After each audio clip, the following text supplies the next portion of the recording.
Bismillahirrahmanirrahim. Assalamualaikum warahmatullahi wabarakatuh. Apa kabar anak-anakku sekalian? Bertemu lagi dengan Ibu di pelajaran Bahasa Indonesia.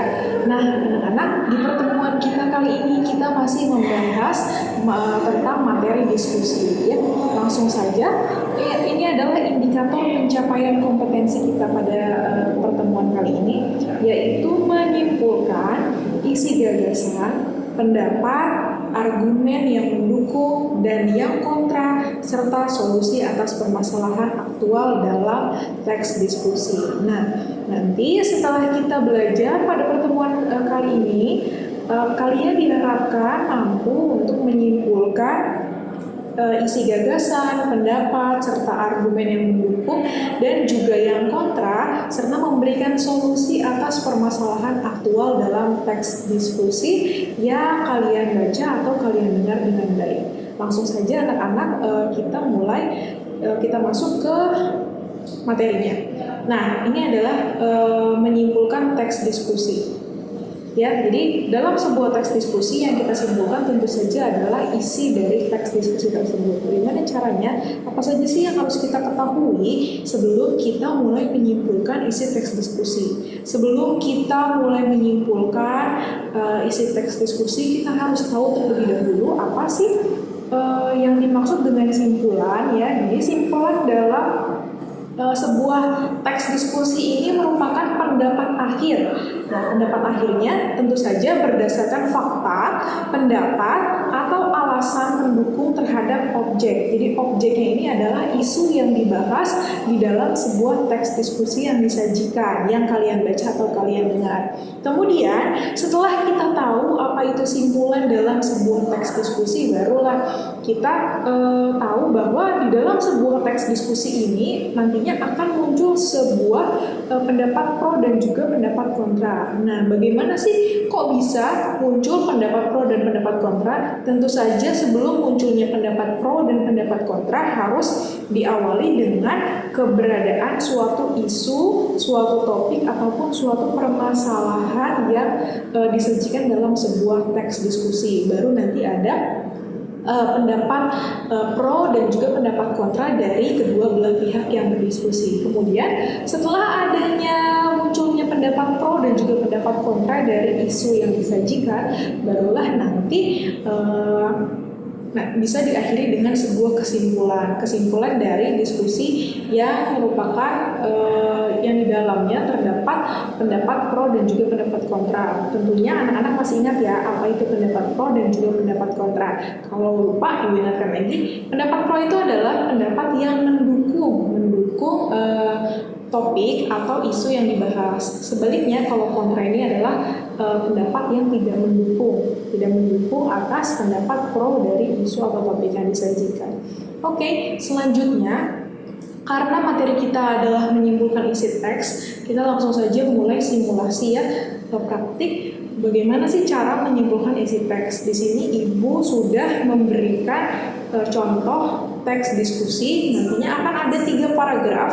Kita akan simpulkan per paragraf. Perlu diingat ya, mungkin di semester lalu Ibu sudah menjelaskan bagaimana cara menyimpulkan sebuah teks. Kita harus mencari gagasan umum atau ide pokok dari setiap paragraf. Nanti kita akan baca bersama-sama setiap paragrafnya. Kemudian setelah dibaca per paragraf, nanti kita langsung akan praktik mencari gagasan utamanya atau ide pokoknya. Ya, kita mulai. Nanti di teks ini akan ada 3 paragraf. Kita mulai dengan paragraf yang pertama.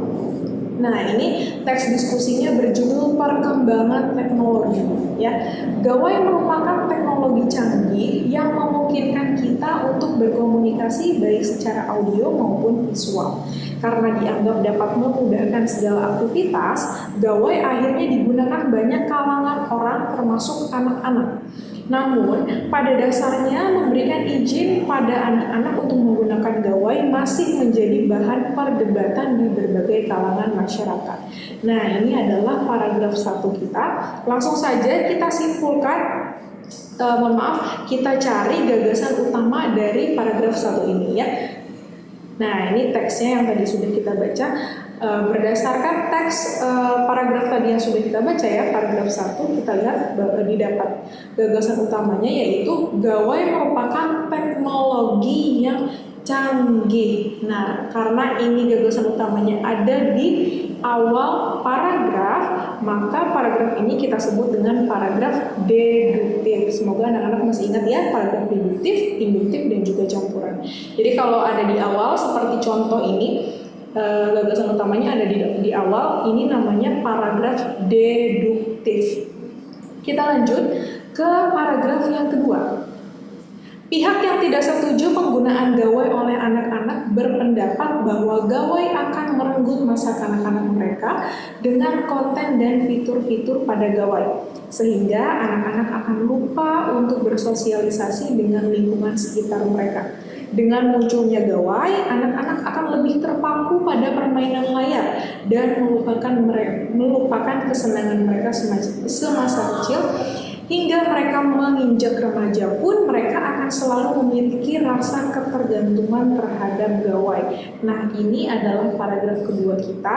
Langsung saja kita cari gagasan utamanya atau ide pokoknya. Ini tadi teksnya sudah kita baca bersama-sama. Berdasarkan paragraf kedua ini kita dapat gagasan utamanya yaitu gawai akan merenggut masa kanak-kanak dengan konten dan fitur-fitur yang dimilikinya. Nah, ini juga ada di awal paragraf. Oleh karena itu paragraf kedua ini kita sebut dengan paragraf deduktif. Ya, sampai di sini mudah-mudahan paham ya. Gampang saja, tinggal kalian cari mana gagasan utama dari setiap paragrafnya. Kita lanjut ke paragraf yang terakhir.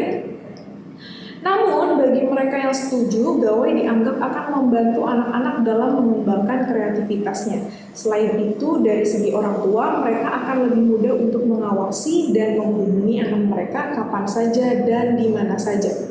Penggunaan gawai dianggap dapat mencerdaskan anak-anak karena gawai mengandung fitur-fitur untuk menunjang pembelajaran. Nah, di paragraf yang ketiga ini masih sama. Gagasan utamanya ada di awal, yaitu gawai dianggap akan membantu anak-anak dalam mengembangkan kreativitasnya. Nah, paragraf 3 ini termasuk ke dalam paragraf deduktif. Kemudian Bu, apa yang harus kita lakukan setelah kita mendapatkan gagasan utama atau ide pokok dari setiap paragraf? Nah, kita lihat selanjutnya ya. Nah, kita tampilkan semuanya nih dari paragraf 1, paragraf 2, dan paragraf 3.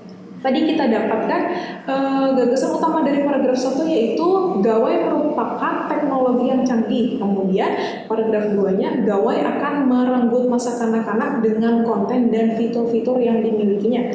Kemudian paragraf 3, gawai dianggap akan membantu anak-anak dalam mengembangkan kreativitasnya. Nah, anak-anak, Ibu mohon diperhatikan, kalau kita lihat dari paragraf 1, paragraf 2, dan paragraf 3, ini sudah jelas ya, sangat mewakili teks diskusi. Paragraf 1 ini merupakan isu atau masalah yang ada di dalam teks diskusi yang tadi sudah kita baca bersama-sama, yaitu tentang kecanggihan teknologi ya. Jadi isu atau permasalahannya adalah tentang gawai yang merupakan teknologi yang canggih. Kemudian paragraf 2-nya ini merupakan pendapat yang kontra akan kecanggihan gawai karena dianggap nantinya akan merenggut masa kanak-kanak dengan konten dan juga fitur yang dimiliki oleh si gawai tersebut. Kemudian di paragraf 3 ini adalah pendapat yang pro terhadap isu yang disajikan yang menganggap bahwa gawai nantinya akan mampu mengembangkan kreativitas anak-anak. Ya, sudah jelas paragraf 1 isu, paragraf 2 ini adalah pendapat kontra, dan paragraf 3 adalah pendapat yang pro. Kemudian dari ketiga paragraf ini selanjutnya kita simpulkan menjadi sebuah kesimpulan isi teks diskusi. Ya, ini sudah Ibu simpulkan. Jadi kesimpulannya adalah dari ketiga paragraf itu, gawai yang merupakan teknologi yang canggih memiliki dampak yang baik serta buruk tergantung bagaimana penggunaannya.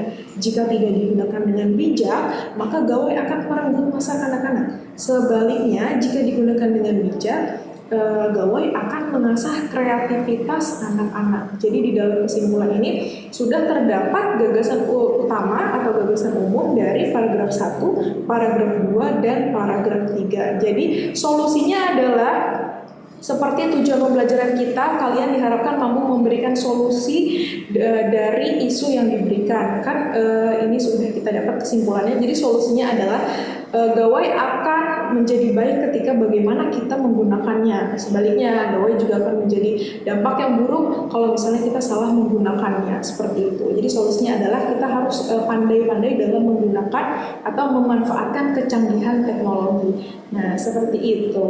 Sepertinya mudah ya dalam menyimpulkan isi teks diskusi. Tidak jauh berbeda dengan menyimpulkan isi teks-teks lain. Kalian cukup mencari gagasan utama atau ide pokok dari setiap paragraf, kemudian menjadikan satu paragraf ya dengan menggunakan bahasa kalian sendiri tanpa mengurangi makna dari gagasan utama tiap paragraf. Ya, Ibu akhiri pertemuan kita hari ini. Kurang lebihnya Ibu mohon maaf. Wabillahi taufiq wal hidayah. Wassalamualaikum warahmatullahi wabarakatuh.